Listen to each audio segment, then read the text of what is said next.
The welfare state has done to black Americans what slavery could not have done, Jim Crow and the harshest racism could not have done, namely to destroy the black family.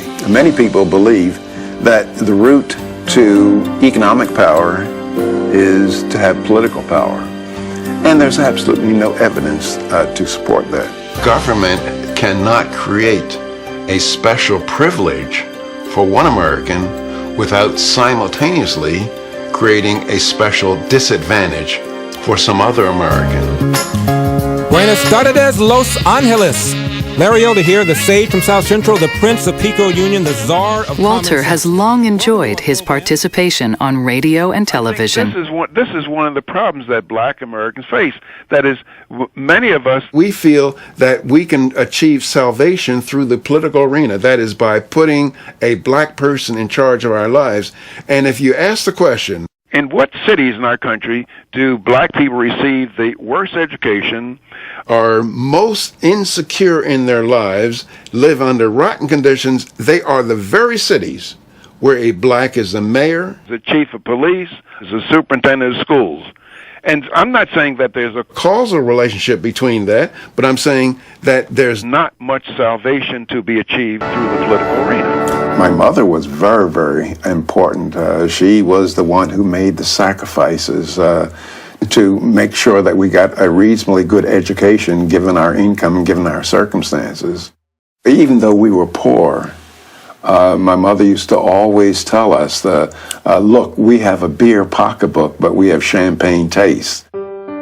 Walter's father was largely absent and offered almost no financial support.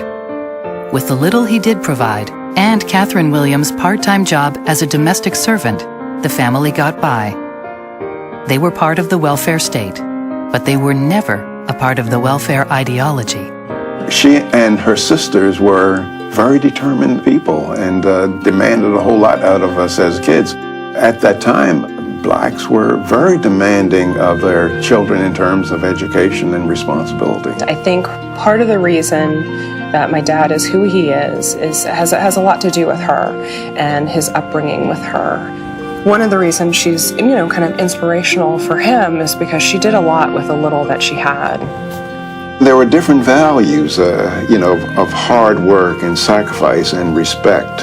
And many of those values are absent today among Americans in general, and very often, and even more so among young Americans who are black. And what I mean by spiritual poverty is where people lack the ambition. They've developed the ideas of dependency, and they're engaging in all kinds of pathological behavior, such as the high illegitimacy rate where 70-some% of black kids are born out of wedlock. And it was like in 1940, it was only 13%. I often tell people that I am very, very happy that I got virtually all of my education before it became fashionable for white people to like black people. So what that meant is that when I got a C, it was an honest-to-God C. When I got an A, it was an honest-to-God A. They weren't practicing affirmative action, and they didn't give a damn about my self-esteem. The racial preferences or affirmative action is one of the most effective means, I believe, of reinforcing racial stereotypes. People don't realize that if you go back from 1950 to 1965, blacks were moving up on all sorts of important dimensions, and they stopped moving up on a lot of those precisely at the time when equal outcomes became the battle cry. Not just equality as a right and a theory, but equality as a fact and equality as a result.